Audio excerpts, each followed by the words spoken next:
Además, sentía tanto afecto por mí que la idea de mis sufrimientos le resultaba insoportable. Por eso concebía por la que me los causaba una mezcla de rencor y de admiración. Como se figuraba que yo era un ser tan superior, pensaba que para que yo estuviese sometido a otra criatura, ésta tenía que ser absolutamente extraordinaria. Yo estaba convencido de que le parecería bonita la fotografía de Albertín, pero como en todos modos no imaginaba que había de producir en él la impresión de Helena sobre los ancianos de Troya, sin dejar de buscarla le decía modestamente: «Oh, ya sabes, no esperes gran cosa. En primer lugar, la foto es mala, y además ella no es asombrosa, no es una belleza, es sobre todo muy simpática. Oh sí, debe ser maravillosa», dijo con un entusiasmo ingenuo y sincero, tratando de imaginarse al ser que podía sumirme en una desesperación y en una agitación semejantes. No le perdono que te haga daño, pero también era de suponer que un artista de los pies a la cabeza como tú, que amas la belleza en todo y con tanto amor, estabas predestinado a sufrir más que cualquier otro cuando la encontrases en una mujer. Por fin acababa de dar con la fotografía. «Seguro que es maravillosa», seguía diciendo Robert, sin darse cuenta que yo le tendía la fotografía. De pronto la vio. La tuvo un instante en sus manos. Su rostro expresaba un estupor rayano en la estupidez. «¿Es esta la joven que amas?», terminó diciéndome en un tono en el que el asombro estaba velado por el temor a ofenderme. No hizo ninguna observación. Había adoptado la actitud razonable, prudente, forzosamente algo desdeñosa que se asume delante de un enfermo, aunque hasta ese momento haya sido un hombre notable y amigo vuestro. Pero que ya no es nada de todo eso porque, atacado de locura furiosa, nos habla de un ser celestial que se le ha aparecido y sigue viéndolo en el lugar donde nosotros, hombres sanos, solo descubrimos un edredón. Comprendí inmediatamente el asombro de Robert, y que era el mismo en que me había arrojado la vista de su querida, con la sola diferencia de que yo había encontrado en ella a una mujer que ya conocía mientras él creía no haber visto nunca a Albertín. Mas sin duda la diferencia entre lo que uno y otro veíamos de una misma persona era igual de grande. Estaba lejos el tiempo en que, muy modestamente, yo había empezado en Balbec a añadir a las sensaciones visuales cuando miraba a Albertín sensaciones de sabor, de olor, de tacto. Luego se les había añadido sensaciones más profundas, más dulces, más indefinibles. Más tarde sensaciones dolorosas. En resumen, Albertín no era como una piedra cuyo alrededor ha nevado, más que el centro generador de una inmensa construcción que pasaba por el plano de mi corazón. Robert, para quien toda esa estratificación de sensaciones era invisible, solo captaba un residuo que a mí, en cambio, me impedía percibir. Lo que había desconcertado a Robert al ver la fotografía de Albertín no era el pasmo de los viejos troyanos que, viendo pasar a Helena, dicen: «Nuestro daño no vale una sola de sus miradas», sino aquel otro exactamente inverso y que hace decir: «¿Cómo? ¿Por esto ha podido hacerse tanta bilis, tanto sufrimiento, cometer tantas locuras?». Hay que admitir que este tipo de reacción a la vista de la persona que ha provocado los sufrimientos, destrozado la vida, causado a veces la muerte de alguien al que amamos, es infinitamente más frecuente que el de los viejos troyanos, y, para decirlo todo, habitual. Y no solo porque el amor es individual, sino porque cuando no lo sentimos, nos parezca natural considerarlo evitable y filosofar sobre la locura de los demás. No, lo cierto es que cuando ha alcanzado el grado en que produce semejantes males, la construcción de las sensaciones interpuestas entre el rostro de la mujer y los ojos del amante, el enorme huevo doloroso que lo envaina y lo disimula como una capa de nieve a una fuente, ha llegado ya suficientemente lejos para que el punto en que se detienen las miradas del amante, el punto en que encuentra el placer propio y los propios sufrimientos, esté tan lejos del punto en que lo ven los demás como lejos está el verdadero sol del lugar en que su luz condensada nos lo hace percibir en el cielo. Y además, mientras tanto, bajo la crisálida de dolores y ternuras que vuelven visible al amante las peores metamorfosis del ser amado, el rostro ha tenido tiempo de envejecer y de cambiar. De manera que si el rostro que el amante vio la primera vez está muy lejos del que ve desde que ama, y sufre está en sentido inverso, igual de lejos del que puede ver ahora el espectador indiferente. ¿Qué habría ocurrido si, en vez de la fotografía de la que era una muchacha, Robert hubiese visto la fotografía de una vieja amante? Y no era necesario siquiera que veamos por primera vez a la que ha causado tantos estragos para sentir ese asombro. A menudo la conocíamos como mi tío abuelo conocía a Odette.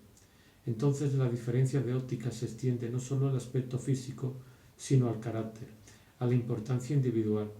Hay muchas probabilidades de que la mujer que hace sufrir a quien la ama haya sido siempre una buena chica con alguien que no se preocupaba de ella, del mismo modo que Odette, tan cruel con Swann, había sido la previsora dama de rosa de mi tío abuelo, o que el ser cuyas decisiones sopesa de antemano con tanto temor como las de una divinidad, el que la ama, resulte a ojos de quien no la ama una persona sin importancia, demasiado feliz de hacer cuanto uno quiere, como la querida de Saint-Loup para mí, que no veía en ella sino aquella Rachel cuando del Señor, que tantas veces me habían propuesto.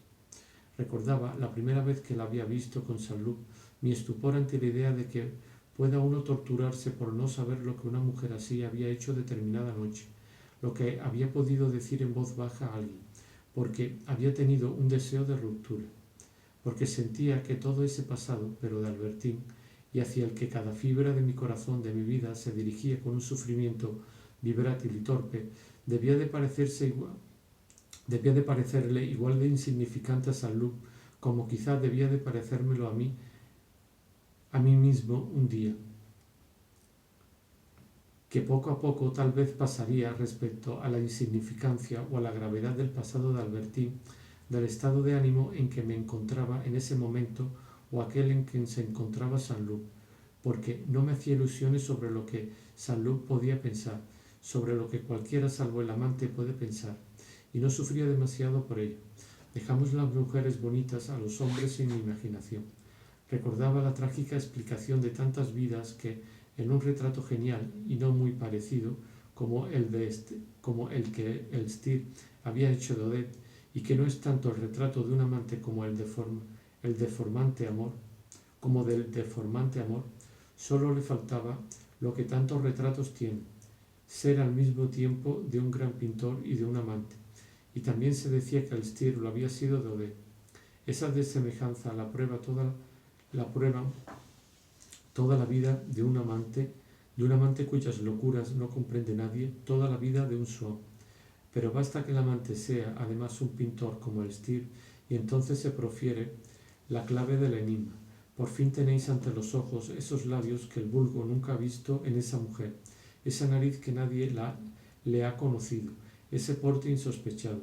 El retrato dice lo que he amado, lo que me ha hecho sufrir, lo que he visto continuamente en esto. Merced a una gimnasia inversa, yo, que había intentado añadir mentalmente a Rachel todo lo que Saint-Loup le había añadido por sí mismo, intentaba ahora eliminar mi aportación cardíaca y mental en la composición de Albertine y representármela tal como debía de parecer a Saint-Loup, como Rachel a mí. A estas diferencias, incluso aunque las viéramos nosotros mismos, ¿qué importancia le añadiríamos? Y cuando tiempo atrás en Balbec Albertine esperaba bajo los soportales de Inkerville y saltaba mi coche, no solo no había engrosado todavía, sino que debido al exceso de ejercicio había adelgazado demasiado, flaca, afeada por un sombrero espantoso que solo dejaba sobresalir la punta de una naricilla sin gracia y ver de lado unas mejillas blancas como gusanos blancos, encontraba muy poco de ella, lo bastante sin embargo para que, al salto que daba a mi coche, supiese que era ella, que había sido puntual a la cita y no se había ido a otra parte, y eso basta. Lo que amamos está demasiado en el pasado, consiste demasiado en el tiempo que hemos perdido juntos para que tengamos necesidad de toda la mujer. Solo queremos estar seguros de que es ella, no equivocarnos sobre la identidad. Mucho más importante que la belleza para los que aman. Las mejillas pueden mucho más importante que la belleza para los que aman.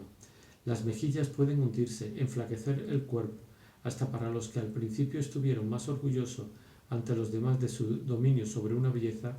Ese hociquillo, ese signo en que se resume la personalidad permanente de una mujer, ese extracto algebraico, esa constante, todo eso basta para que un hombre esperado en la mejor sociedad y que la amaba no pueda disponer de una sola de sus veladas porque pasa su tiempo peinando y despeinando hasta la hora de dormirse a la mujer que ama, o quedándose simplemente a su lado por estar con ella, o para que ella esté con él, o solo para que no esté con otros. ¿Estás seguro, me dijo Robert, de que pueda ofrecer por las buenas a esa mujer 30.000 francos para el comité electoral de su marido? ¿Es deshonesta hasta ese punto? Si no te equivocas, 3.000 francos bastaría. No, por favor, no escatimes en una cosa que me importa tanto. Debes decir lo siguiente, en lo que por otra parte hay algo de verdad. Mi amigo había pedido estos 30.000 francos a un pariente para el comité del tío de su comprometida. Se los había dado precisamente por eso, por el noviazgo, y me había pedido que se los trajese para que Albertín no supiese nada. Y ahora resulta que Albertín le deja. Él ya no sabe qué hacer. Está obligado a volver los 30.000 francos si no se casa con Albertín. Y si se casa, sería preciso que ella, al menos por guardar las formas, volviese inmediatamente, porque sería de muy mal efecto que la fuga se prolongara. ¿Cree que está inventado adrede? ¿Crees que está inventado adrede? Claro que no, me respondió Salud por bondad, por discreción y además porque sabía que las circunstancias son a menudo más extrañas de lo que se cree. Después de todo, no era imposible que en aquella historia de los 30.000 francos hubiese, como yo le decía, una gran parte de verdad. Era posible, pero no cierto. Y esa parte de verdad era precisamente una mentira. Pero Robert y yo nos mentíamos, como en todas las conversaciones en que un amigo desea sinceramente ayudar al amigo presa de una desesperación amorosa. El amigo aconseja, apoya, consuela. Puede tener lástima de la angustia del otro, no sentirla, y cuanto mejor es con él, más miente. Y el otro le confiesa lo que se necesita para ser ayudado, pero quizá precisamente para ser ayudado oculta muchas cosas. Y el feliz es de todos modos el que se molesta, el que hace un viaje, el que lleva a cabo una misión, porque no tiene sufrimiento interior. En ese momento yo era el que había sido Robert en Donsier cuando se había creído abandonado por Rachel. En fin, como quieras, si sufro una vejación, la acepto de antemano por ti. Y además, aunque me parezca un poco raro ese regateo tan poco disimulado, sé perfectamente que en nuestro mundo hay duquesas y hasta de las más mojigatas que por 30.000 francos harían cosas más difíciles que decir a su sobrina que no se quede en Turay. En fin, estoy doblemente contento de hacerte este favor, dado que se necesita algo así para que consientas en verme. Si me caso, añadió, ¿no es cierto que nos veremos más? ¿Que harás un poco de mi casa a la tuya? Se interrumpió de pronto, pensando, supuse entonces, que si también yo me casaba, Albertín no podría ser para su esposa una amiga íntima. Y me acordé de lo que me habían dicho los Cambremer, de su probable matrimonio con la hija del príncipe de Guermantes. Consultando el horario de trenes, vi que no podía partir hasta la noche. François me preguntó, ¿hay que quitar del gabinete de trabajo la cama de Mademoiselle Albertine? Al contrario, dije, hay que hacerla. Esperaba que estaría de vuelta de un día para otro, y no quería siquiera que François pudiera suponer que había alguna duda. Era preciso que la marcha de Albertín pareciese una cosa convenida entre nosotros, que no importaba en absoluto que me amase menos. Pero François me miró con un aire, si no de incredulidad, al menos de duda. También ella tenía sus dos hipótesis. Las aletas de su nariz se dilataban, olfateaba la riña. Debía de sentirla hacía mucho tiempo. Y si no estaba del todo segura, quizás solo era porque, como yo, desconfiaba de creer por entero algo que le habría causado, era solo porque, como yo, desconfiaba de creer por entero algo que le habría causado demasiado placer. Ahora el peso del asunto ya no descansaba sobre mi espíritu agotado. sino sobre Saint-Loup. Me dominaba una especie de alegría porque había tomado una decisión, porque podía decirme he devuelto golpe por golpe. Cuando apenas debía de estar Saint-Loup en el tren, me crucé en mi antecámara con Bloch, al que no había oído llamar, de modo que me vi forzado a recibirlo un momento. Él me había encontrado hacía poco con Albertine, a la que conocía de Balbec, un día que ella estaba de mal humor. He cenado con Madame Bontemps, me dijo, y como tengo cierta influencia, he cenado con Monsieur Bontemps, me dijo, y como tengo cierta influencia sobre él, le he dicho lo mucho que me había entristecido que su sobrina no fuese más gentil contigo, que era necesario que él intercediera en este sentido. Me ahogaba de rabia. Esos ruegos y esas quejas destruían todo el efecto de la misión de Saint-Loup y me acusaban directamente ante Albertine, a la que yo daba la impresión de implorar. Para colmo de desgracia, François, que se había quedado en la antecámara, lo oyó todo. Dirigí a Bloch todos los reproches posibles, diciéndole que yo no le había encargado en absoluto semejante comisión y que además el hecho era falso. A partir de ese momento Bloch no dejó ya de sonreír, menos, creo yo, de alegría que del apuro por haberme contrariado. Se asombraba, riendo, de provocar semejante cólera. Quizá lo decía para quitar importancia a mis ojos a su indiscreta iniciativa, quizá porque era cobarde por naturaleza y vivía alegre y perezosamente en las mentiras como las medusas a flor de agua.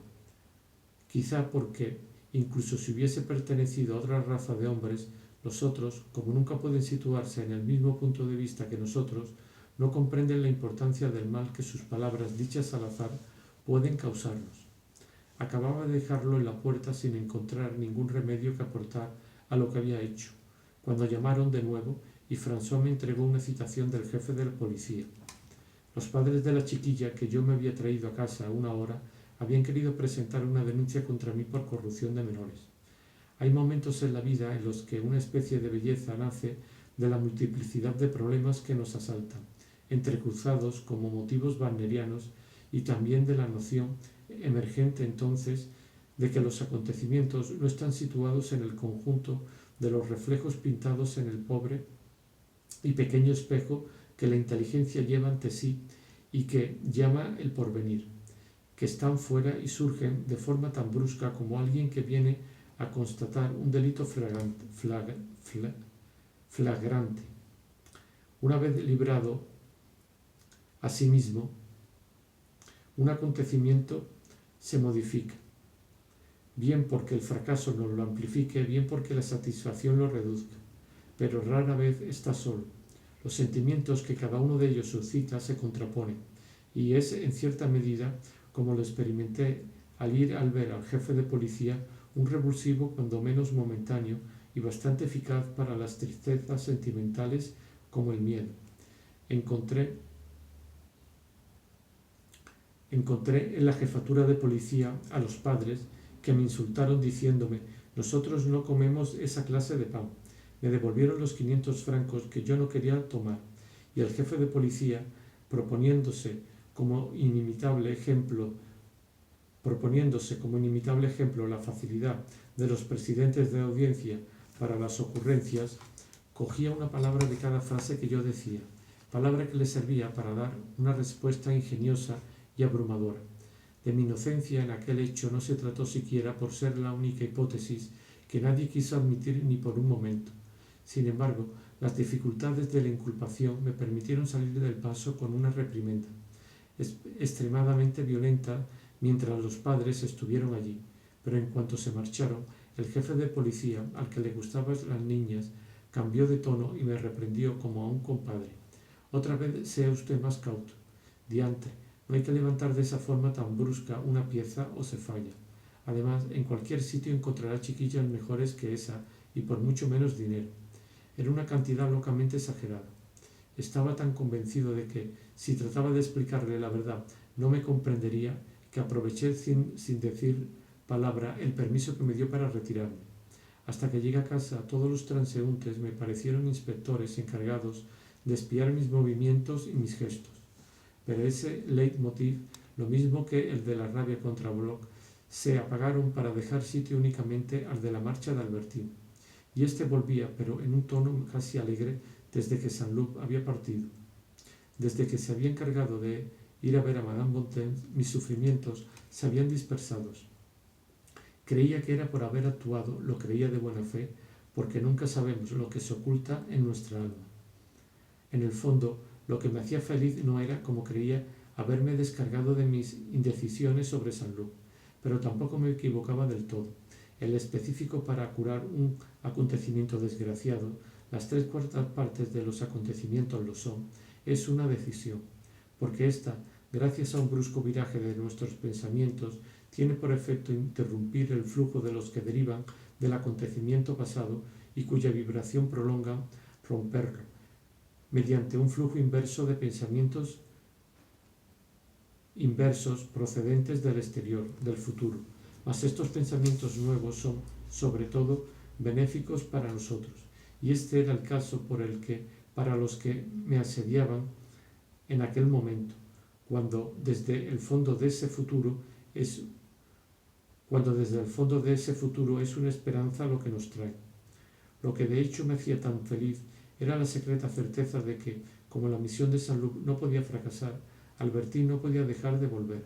Lo comprendí porque, al no haber recibido respuesta de Saint-Loup el primer día, empecé a sufrir de nuevo. Mi decisión, el hecho de haber delegado en él plenos poderes, no era por lo tanto la excusa de mi alegría, que de otro modo hubiera durado, sino aquel el éxito es seguro, que había pensado al decir que pase lo que tenga que pasar, y la idea, despertada por su retraso, de que en realidad podía ocurrir algo distinto del éxito, me resultaba tan odiosa que había perdido la alegría. En realidad es nuestra previsión, nuestra esperanza de acontecimientos felices, lo que nos colma de una alegría que atribuimos a otras causas y que cesa para dejarnos caer de nuevo en el dolor en cuanto ya no estamos tan seguros de que ha de realizarse lo que deseamos.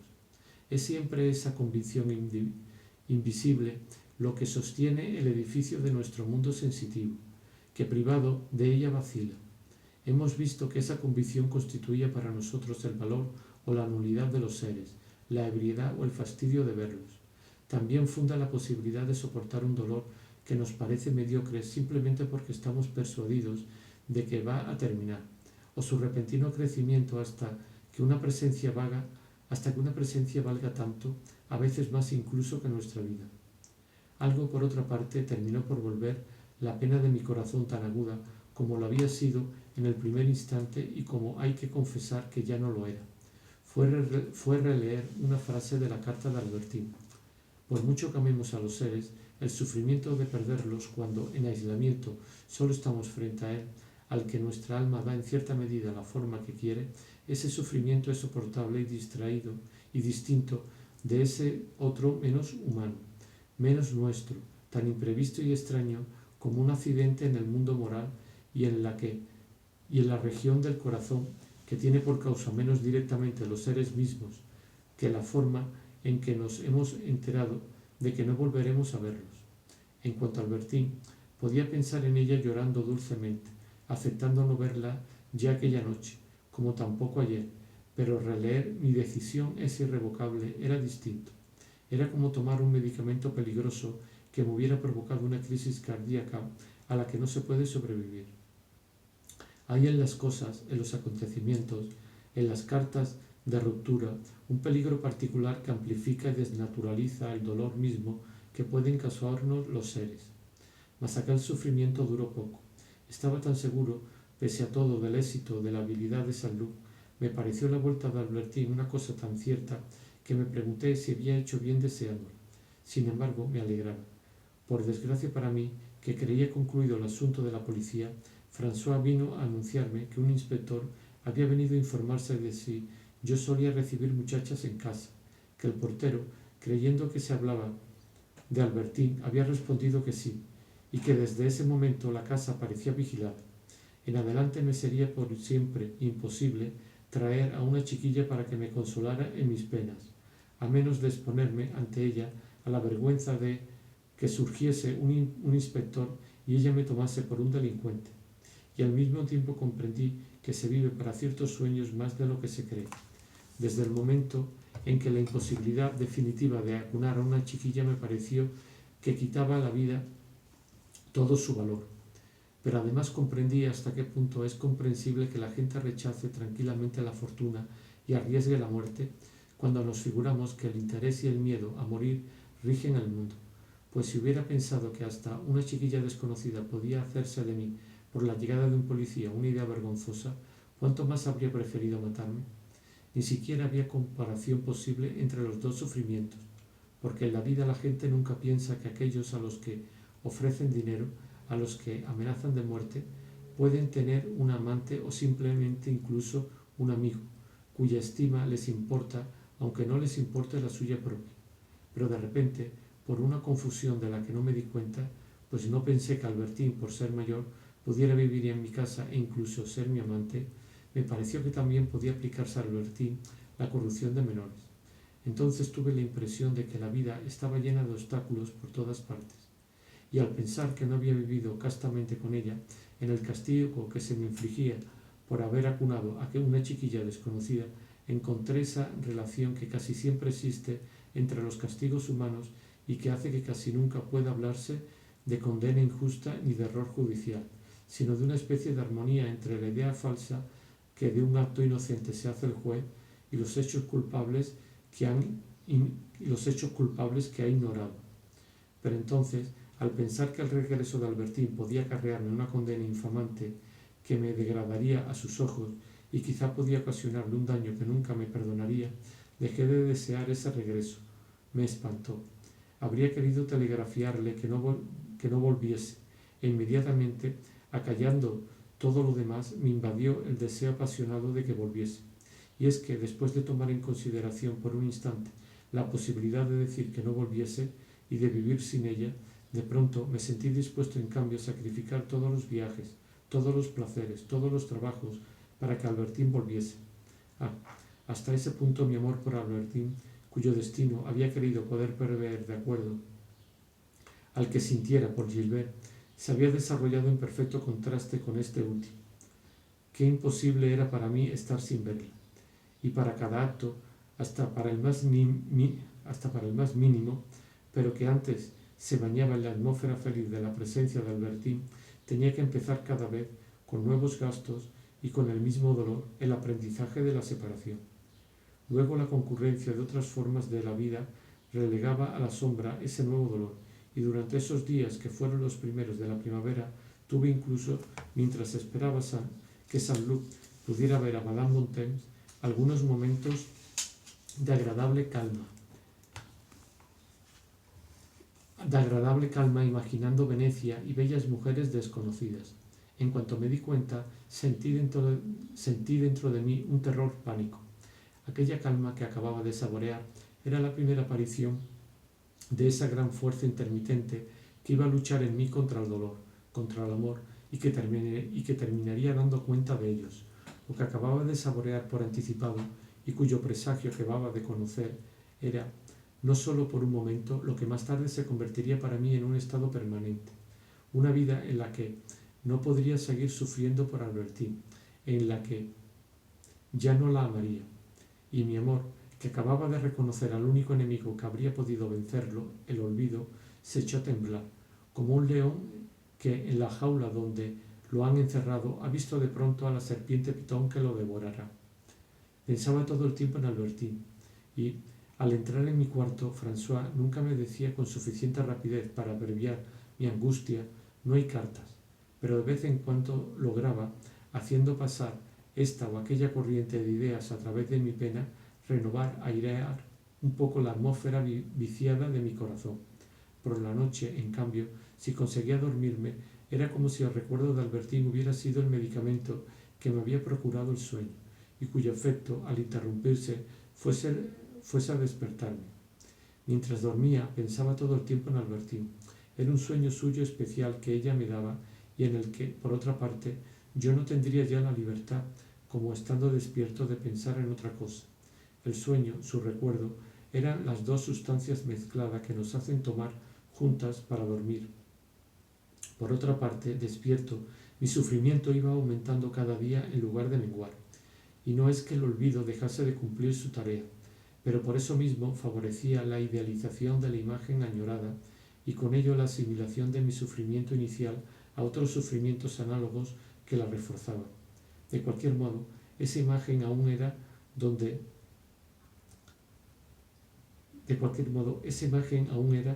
soportable.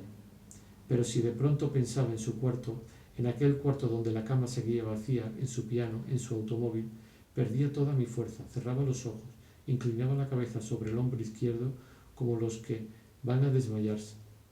Casi igual daño me hacía el ruido de las puertas porque no era ella quien las abría.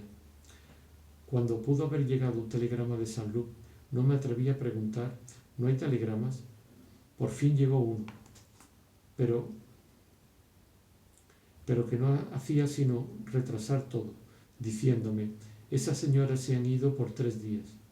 Si había soportado los 4 días que ya habían pasado desde que ella se había marchado, era sin duda porque me repetía: solo es cuestión de tiempo, antes de que termine la semana estará aquí. Mas esa razón no impedía que para mi corazón, para mi cuerpo, el acto que debía cumplirse fuera el mismo: vivir sin ella, volver a casa sin encontrarla, pasar delante de la puerta de su cuarto. Para abrirla aún no tenía valor, sabiendo que no estaba, acostarme sin haberle dado las buenas noches. Esas eran las cosas que mi corazón había tenido que cumplir en su terrible integridad, y exactamente como si no debiera ver de nuevo a Albertine, porque ya lo hubiese cumplido pero que ya lo hubiese cumplido 4 veces demostraba que ahora era capaz de seguir cumpliéndolo, y la razón que me ayudaba a seguir viviendo la próxima vuelta de Albertine quizás dejase pronto de necesitarla. Podría decirme: no volverá nunca, y vivir no obstante como ya había hecho durante 4 días, como un herido que ha recuperado el hábito de andar y puede prescindir de las muletas. Cierto que por la noche, al volver a casa, todavía encontraba, dejándome sin respiración, asfixiándome con el vacío de la soledad, los recuerdos, yuxtapuestos en una serie interminable de todas las noches en que Albertine me esperaba. Pero también encontraba ya el recuerdo de la víspera, de la antevíspera, de las 2 noches precedentes, es decir, el recuerdo de las 4 noches transcurridas desde la partida de Albertine, noches en las que había permanecido sin ella, solo, en las que sin embargo había vivido. 4 noches que ya formaban una banda de recuerdos muy delgada comparada con la otra, pero a la que cada día que pasaba quizá iba a dar más consistencia. No hablaré de la declaración que recibí por carta en ese momento de una sobrina de Madame de Guermantes, que pasaba por ser la muchacha más bonita de París, ni de la gestión que hizo conmigo el duque de Guermantes por cuenta de los padres, resignados por la felicidad de su hija a un partido bastante desigual, a una mala boda como aquella. Incidentes de este tipo, que podrían halagar el amor propio, son demasiado dolorosos cuando se ama. Sentimos el deseo, pero no tenemos la idealización de dárselos a conocer, a la que tiene de nosotros un juicio menos favorable, que por lo demás no se vería modificado si ella supiese que podemos ser objeto de otro muy distinto. Lo que me escribía la sobrina del duque no hubiera hecho sino impacientar a Albertine. Desde el momento en que estaba despierto y volví a encontrar mi dolor en el lugar donde lo había dejado antes de dormirme, como un libro cerrado un instante, y que ya no me abandonaría hasta la noche, cualquier sensación, me viniese de fuera o de dentro, nunca podía relacionarse más que con un pensamiento referido a Albertine. Tocaba en el timbre. Es una carta suya, quizás ella misma. Si me sentía bien de salud y no excesivamente desgraciado, ya no tenía celos, ni queja alguna contra ella. Habría querido volver a verla enseguida, besarla, pasar alegremente toda mi vida a su lado, telegrafiarle: venga deprisa. Me parecía de pronto una cosa sencillísima, como si mi nuevo humor hubiera mudado no solo mis disposiciones, sino las cosas externas a mí, haciéndolas más fáciles. Si estaba de humor sombrío, toda mi furia contra ella renacía. Ya no tenía ganas de besarla. Sentía la imposibilidad de que me hiciese nunca feliz. No quería más que hacerle daño e impedirle pertenecer a otros. Mas el resultado de estos 2 humores opuestos era idéntico. Necesitaba que volviese cuanto antes. Y sin embargo, Por más alegría que esta vuelta pudiera darme en el momento mismo, sabía que no tardaría en presentarse las mismas dificultades y que la búsqueda de la felicidad y la satisfacción del deseo moral era algo tan ingenuo como la empresa de alcanzar el horizonte caminando hacia adelante. Cuanto más avanza el deseo, más se aleja la posesión verdadera. De modo que si es posible encontrar la felicidad, o por lo menos la ausencia de sufrimiento, no es la satisfacción lo que hay que buscar, sino la reducción progresiva, la extinción final del deseo. Tratamos de ver a la persona amada cuando deberíamos tratar de no verla. Solo el olvido acaba procurando la extinción del deseo. E imagino que si un escritor emitiese verdades de este tipo, dedicaría el libro que las contuviera a una mujer a la que le gustaría acercarse diciéndole, este libro es el suyo, y así, diciendo verdades en su libro, mentiría en la dedicatoria, porque solo le interesa que el libro sea de esa mujer como suya esa piedra que proviene de ella y que solo apreciará mientras esté enamorado de la mujer. Los vínculos entre un ser y nosotros no existen más que en nuestro pensamiento. La memoria, al debilitarse, los afloja, y a pesar de la ilusión con que querríamos engañarnos y con la que, por amor, por amistad, por cortesía, por respeto humano, por deber, engañamos a los demás, existimos solos. El hombre es el ser que no puede salir de sí, que no conoce a los otros sino en sí, y si dice lo contrario, miente. Y si alguien, admitiendo que fuera capaz de hacerlo, me hubiese quitado esa necesidad de ella, ese amor por ella, me habría dado tanto miedo que estaba convencido de que era precioso para mi vida. Poder oír sin quedar fascinado y sin dolor los nombres de las estaciones por las que pasaba el tren para ir a Touraine, me hubiera parecido una disminución de mí mismo. En el fondo, simplemente porque eso habría demostrado que Albertine me iba volviendo indiferente. Estaba bien, me decía, que al preguntarme continuamente qué podía ella estar haciendo, pensando, queriendo, a cada instante, si tenía intención de volver, si iba a hacerlo, yo tuviese abierto aquella puerta de comunicación que el amor había practicado en mí, y sintiese la vida de otra persona inundar por unas esclusas abiertas. Y sintiese la vida de otra persona inundar por unas esclusas abiertas el depósito que no habría querido quedar de nuevo estancado. Muy pronto, como el silencio de Saint-Luc se prolongaba, una ansiedad secundaria, la espera de un telegrama, de una llamada telefónica de Saint-Luc, enmascaró la primera, la inquietud del resultado, saber si Albertine volvería. Acechar cada minuto a la espera del telegrama se me habría vuelto tan intolerable que, en mi opinión, la llegada de ese telegrama, lo único en lo que ahora pensaba, pondría fin a mis sufrimientos, fuera el que fuese. Pero cuando por fin recibí un telegrama de Robert en el que me decía que había visto a Madame Bontemps, pero que, a pesar de todas sus precauciones, Albertine lo había visto a él y que esto lo había echado todo a perder, estallé de rabia y de desesperación, porque eso era lo que ante todo había querido evitar. Conocido por Albertine, el viaje de Saint-Luc me atribuía un interés por ella que sólo podía impedirle volver y cuyo horror, por otra parte, era lo único que yo había conservado del orgullo que mi amor tenía en tiempos de Gilbert y que había perdido. Maldecía a Robert. Luego me dije que si ese medio había fracasado, utilizaría otro. Dado que el hombre puede actuar sobre el mundo exterior, ¿cómo no iba a lograr, poniendo en juego la astucia, la inteligencia, el interés, el afecto, suprimir aquella cosa atroz, la ausencia de Albertine? Creemos que pueden cambiarse las cosas que nos rodean a medida de nuestro deseo, y lo creemos porque, fuera de ello, no vemos ninguna solución favorable. No pensamos en la que se produce la mayoría de las veces y que también es favorable. No conseguimos cambiar las cosas a medida de nuestro deseo, pero poco a poco nuestro deseo cambia. La situación que esperábamos cambiar porque nos resultaba insoportable se vuelve indiferente a nuestros ojos. No hemos podido superar el obstáculo, como queríamos a todo trance, pero la vida nos ha hecho contornearlo, rebasarlo, y al volvernos hacia la lejanía del pasado, apenas si entonces podemos distinguirlo de lo imperceptible que se ha vuelto. Oí en el piso de arriba unos compases de mano, tocados por una vecina. Apliqué la letra que conocía a Albertín y a mí, y me vi invadido por un sentimiento tan profundo que me eché a llorar. Era el pájaro que huye de lo que esclavitud cree, las más de las veces, de noche, con vuelo desesperado, vuelve a llamar al cristal. Y la muerte de Mano.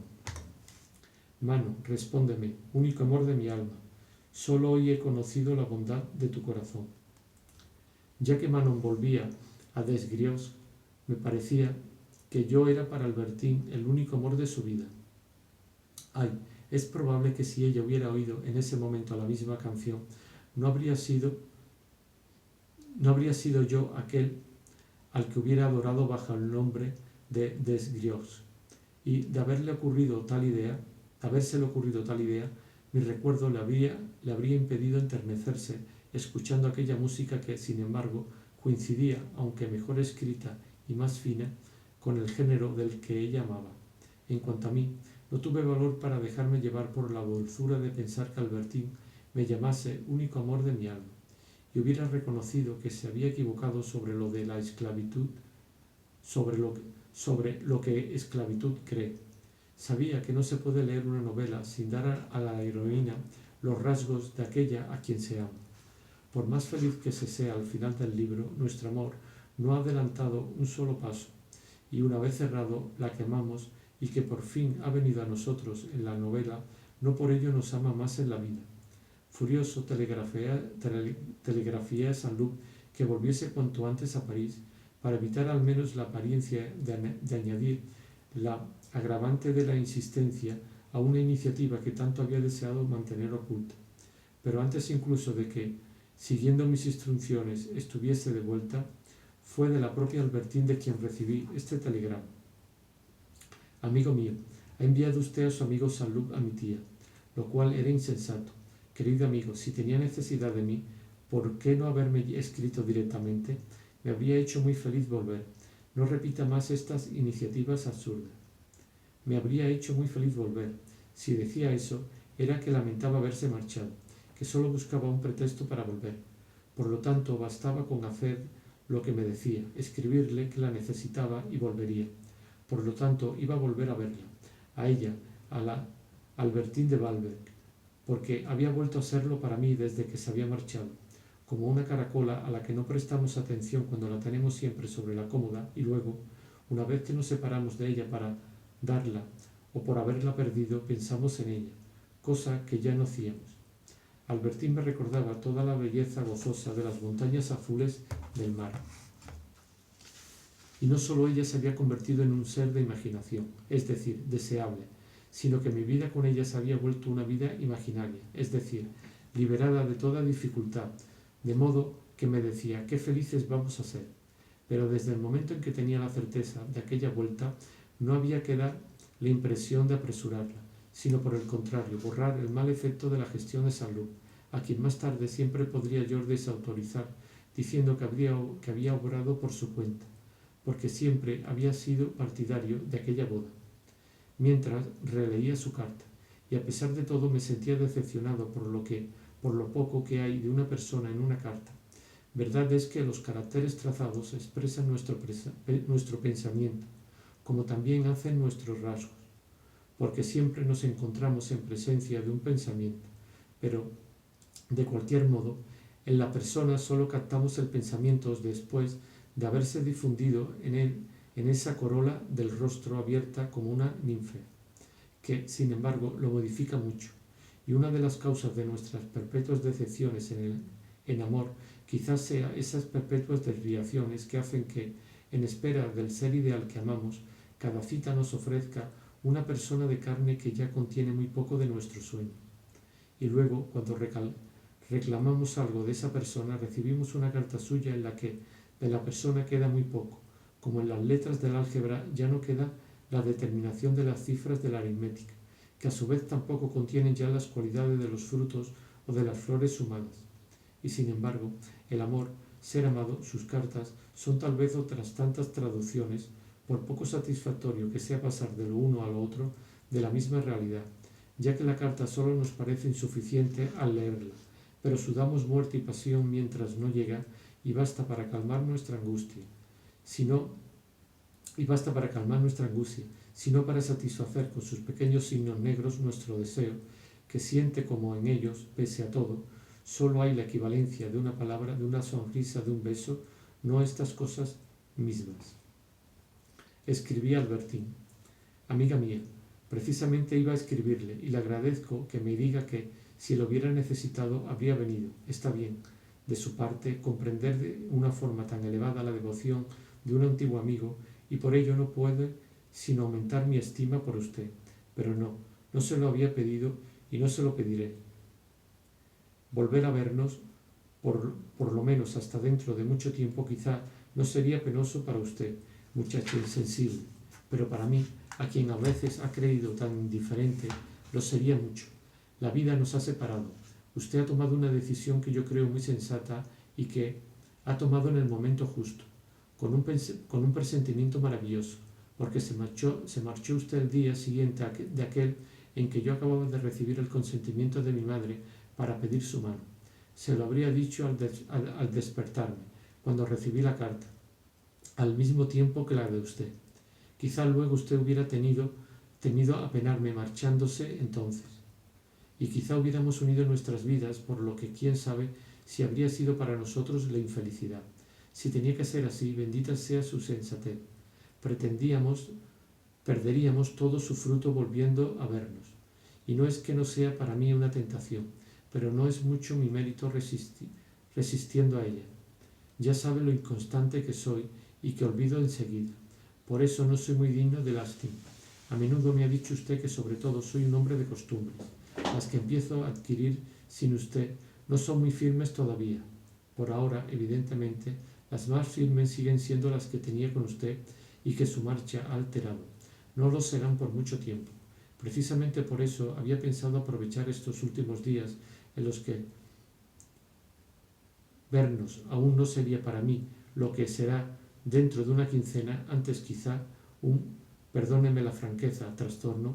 Había pensado aprovecharlos antes del olvido final para arreglar con usted pequeñas cuestiones materiales en las que usted habría podido, mi buena y encantadora amiga, ser útil a quien se creyó durante 5 minutos su prometido. Como no dudaba de la aprobación de mi madre, como por otra parte deseaba que cada uno de nosotros tuviese toda esa libertad cuyo sacrificio me había hecho usted demasiado gentil y generosamente, y que podía admitirse para una vida en común de unas cuantas semanas, pero que para usted se habría vuelto no menos odioso que para mí, ahora que debíamos pasar juntos toda nuestra vida, casi me da pena, mientras le escribo, pensar que pudo ocurrir y que no ocurrió por unos segundos. Había pensado organizar nuestra existencia de la forma más independiente posible y, para empezar, había querido que tuviese aquel yate en el que habría podido usted viajar mientras yo, demasiado enfermo, lo hubiese esperado en el puerto. Como usted aprecia su gusto, le habría escrito al Stier pidiéndole consejo. Y para tierra, había querido que tuviese usted su automóvil, solo para usted, con el que saldría y viajaría a su capricho. El yate ya estaba casi listo. Se llamaba, según el deseo expresado por usted, en Baalbek, el Cisne. Y recordando que a todos los demás prefería usted los coches Rolls, había encargado uno. Y ahora que ya no volveremos a vernos nunca, como no espero conseguir que acepte el barco ni el coche, para mí no serían de ninguna utilidad, había pensado, ya que se los había encargado a un intermediario, pero dando su nombre, que quizá podría usted, anulando el encargo, evitarme ese yate y ese coche inútiles. Pero para eso y para muchas otras cosas habría que haber hablado, y creo que mientras yo sea susceptible de volver a amarla, cosa que no durará mucho tiempo, sería una locura, por un barco de vela y un Rolls, vernos y que se jugara usted la felicidad de su vida, que consiste a su juicio en vivir lejos de mí. No, prefiero quedarme con el Rolls e incluso con el yate, y como no me serviré de ellos, y es probable que se queden para siempre, el uno en el puerto desarmado, el otro en la cochera, mandaré grabar sobre el yate, Dios mío, no me atrevo a poner un título inexacto y cometer una herejía que a usted le chocaría, esos versos de Mallarmé que tanto le gustaban. Un cisne de otro tiempo recuerda el que es el mismo, recuerda que es él mismo, magnífico aunque sin esperanza se libere, por no haber cantado la región de la vida. cuando del yermo invierno resplandece el hastío. Acuérdese, es la poesía que empieza por Le Vier, Le Vivage, Elevel, Aujourd'hui. Hoy, por desgracia, ya no es virgen ni hermoso, pero los que, como yo, saben que es muy pronto lo convertirán en un mañana soportable. Apenas son más soportables. En cuanto al Rolls, hubiera merecido más bien esos otros versos del mismo poeta que decía usted no poder comprender. Trueno y rubí a los medios, di si feliz no soy, de ver en el aire que ese fuego traspasa, flamear los reinos dispersos, que morir púrpura la rueda, de solo véspero de mis carros. Adiós para siempre, mi querida Albertín, mi pequeña Albertín, y gracias de nuevo por el hermoso paseo que dimos juntos la víspera de nuestra separación, cuando guardo de él un recuerdo muy bueno. Postdata. No respondo a lo que me dice sobre pretendidas propuestas de Saint-Loup, que Saint-Loup, a quien por otra parte no creo en modo alguno en Touraine, habría hecho a su tía. Eso es puro Sherlock Holmes. ¿Qué idea se hace usted de mí? Cierto que, así como en otro tiempo le había dicho a Albertín, no la amo, para que me amase, olvido cuando no veo a la gente, para que me viese muy a menudo, he decidido dejarla para anticiparme a cualquier idea de separación. Ahora, porque quería a toda costa que volviese a los 8 días, le decía adiós para siempre. Porque quería volver a verla, le decía me parecía peligroso verla. Porque vivir separado de ella me parecía peor que la muerte. Le escribía: ha hecho usted muy bien, juntos seríamos desgraciados.